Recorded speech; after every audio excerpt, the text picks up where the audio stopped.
হচ্ছে ঘামাছি, আর যারা মধু আস্বাদন করে ভগবান সেবার জন্য এই যে ভোগের ভর্তিতে কিন্তু লিস্ট করে দেওয়া আছে। কি লাগবে? ঘি লাগবে, মধু লাগবে। মধু ছাড়া ভোগ হবে? হবে না। তাই ভ্রমণ যাত্রীরা, মৌমাছিরা মধু আস্বাদন করে ফুল থেকে চয়ন করে বদনে বদনে নিয়ে গিয়ে সঞ্চয় করে রাখে, আর সেখান থেকে মধু আমরা চয়ন করে নিয়ে আমরা গোবিন্দ সেবায় লাগাই। তাই বললেন কোনটা হচ্ছে ঘামাছি আর কোনটা মৌমাছি। তো তোমরা মৌমাছি হবে না ঘামাছি হবে? তোমরা মাসি হবে না মাসি হবে? মাসি হবে। হ্যাঁ, ওদের ইন্ডিয়ার মানুষগুলো না, ওরা কিন্তু ভালোভাবে মাসি করতে পারে না। মাসি মাসি। তো তোমরা কোন মাসি? মৌমাছি। এরা মৌমাছি হবে। এরা কেন কিসের দুঃখে ঘামাছি হবে, তাই না? এরা হলো মৌমাছি। তো মৌমাছি শোনো, তোমরা প্রতি রজনীতে মধু আস্বাদন করো, কিন্তু আদিকার রজনীতে তোমরা মধু আস্বাদন করতে পারবে না। কিন্তু ভ্রমর জাতি তারা গঙ্গন সুরে গান করছে। এইদিকে প্রধানটা বললেন, আচ্ছা ঠিক আছে, এই যে শিক্ষা লাইনের কথা তো পুরাতন মানুষগুলোর দরকার। হ্যাঁ, একটু থারে ছড়ে বুঝতে হবে। থারে ছড়ে বুঝছেন না? হ্যাঁ, ওই যে একজনের সাথে কথা আছে, মেলা যাবে সামনে, কিন্তু গাংনগর মেলা না? হ্যাঁ, তোমাদের পাশেই কিন্তু গাংনগর মেলা।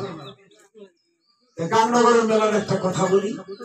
হ্যাঁ, তো সকালবেলা একবারে ধুতি শাড়ি পরে স্বামী স্ত্রী দুইজন যাচ্ছে। এক নাতি সে এখন সামনে এসে বলতেছে, ও দাদু ঠাকুরমা কোথায় যাচ্ছ? গাংনগর।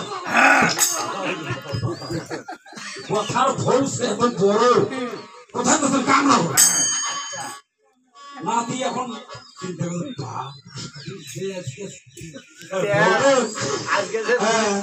আচ্ছা ঠিক আছে দাদু ঠাকুরমা, যাও যাও, ফিরে আসার সময়ও দেখা করবো। সারাদিন মেলায় বেড়ে টেরে ধুলে টুলে খায়া দাদু।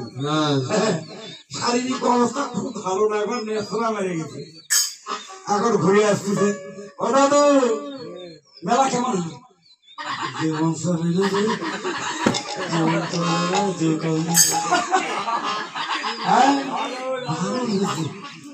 মেলা কেমন হলো? হ্যাঁ, গাংনগর ওই কথা মানে শারীরিক একটা দুর্বল মেলা করে। হ্যাঁ, শরীর ক্লান্ত, তাই না? এদেরকে এখন চৈত্র বৈশাখ মাসের দিন কেমন হয়, তাই না? হ্যাঁ, তো সেই রকম একটু ছাড়ে ছুড়ে বুঝতে হবে। হ্যাঁ, ঘরের ঘরের এক কোনায় একটা মধুর ভার বসানো আছে। ভার বসান তো, পাতিল পাতিল। হ্যাঁ, হাড়ি। ওই হাড়ির নাম হচ্ছে ভার। একটা মধুর পাতিল বসানো আছে। তো মধু যেখানে থাকে, পিপিলিকেরা কিন্তু শাড়ি বাঁধিয়ে ওই মধু আস্বাদন করবার জন্য যাবে। বাড়িতে একটু চিটা গুড় রাখে দেখবেন, ওই গুড় খাওয়ার জন্য চলে আসে। এবার এবার কি করছেন, ওই মধু আস্বাদন করবার জন্য অনেক পিপিলিকা সারিবদ্ধ ভাবে চলছে। তাই মধু খাইতে খাইতে, হরে কৃষ্ণ, মধু খাইতে খাইতে অনেকজনই টাকা দান করছে। এই যে আমার এই বাবা 100 টাকা দান করছে। ভগবান যেন তাদের মনোবাঞ্ছা পূর্ণ করে।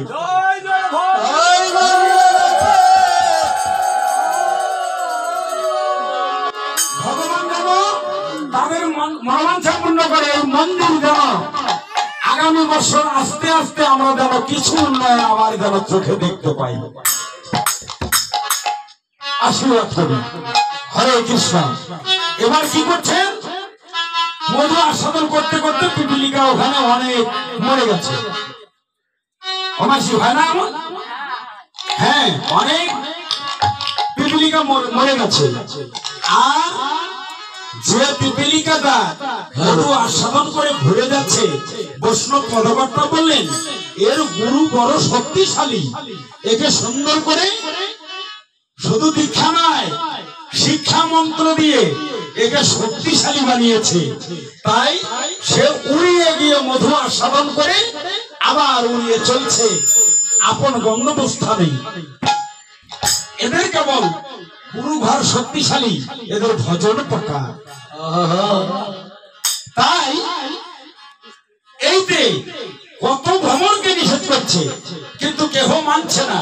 বৈষ্ণব পদকর্তা পদে বললেন মজা খাবে খাও, মজা পাবে পাও,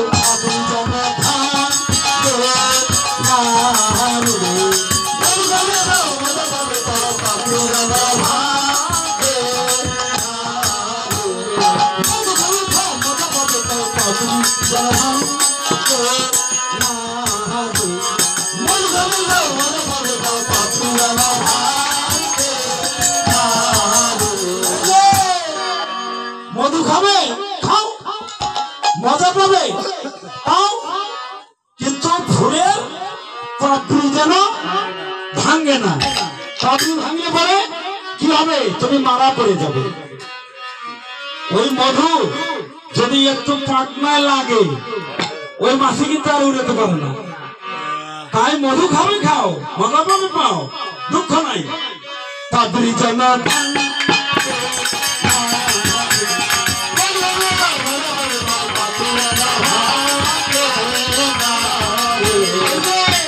ঠিক আছে, পাপড়ি যেন ভাঙে না, যা করবে কর, কিন্তু ভজনের গতি যেন ঠিকঠাক। লাইন এই যে রেল লাইন, কপালত তো খালি একটা ফুটি দিয়ে সাত মামা, তাই করি না? আচ্ছা লম্বা বড় লাইনের গাড়ি বানাবা, রেল বড় লাইনের গাড়ি চলবে। হ্যাঁ, এই দিক দিয়ে বড় লাইনের গাড়ি যেন চলে, রাধারানী এক্সপ্রেস। হ্যাঁ, কেউ কপালত তিলক দেয়, কেউ দেয় না। ছোট লাইন কারো ফুটি না, তাই না? হ্যাঁ, বড় করে বড় লাইনের গাড়ি বানাইয়া দিবা, বলবো আমি সনাতন, শান্তি পাবো। তা যদি না বলো, যদি বলো যে না আমি তিলক দেবো না, মালা পরবো না, ধুতি পরবো না, আমি গোপন ভাবে চলার চেষ্টা করবো, কোন মুসলমান বিশেষ করে হিন্দু নয়, হ্যাঁ হ্যাঁ বলবে যে ওটা উজ্জ্বল উজ্জ্বল। তো তাহলে লোকে থেকে লাভ কি? প্রকাশ হয়ে যাও, বিকশিত হও। বিকশিত না হওয়া পর্যন্ত ওই ফুল কিন্তু কোরআন ফুল তুলে কিন্তু কেহ গোবিন্দ চরণে দেবে না। দেবে কি? কোরআন ফুল দেবে, কমল দেবে, দেবে না। পূজারি ফুল বাগানে গিয়ে দেখবে কোন ফুলটা সবচাইতে দেখতে বড় সুন্দর, তাই সেই সুন্দর ফুলটা চয়ন করে আমার গোবিন্দের চরণে নিবেদন করবে। হরে তোরা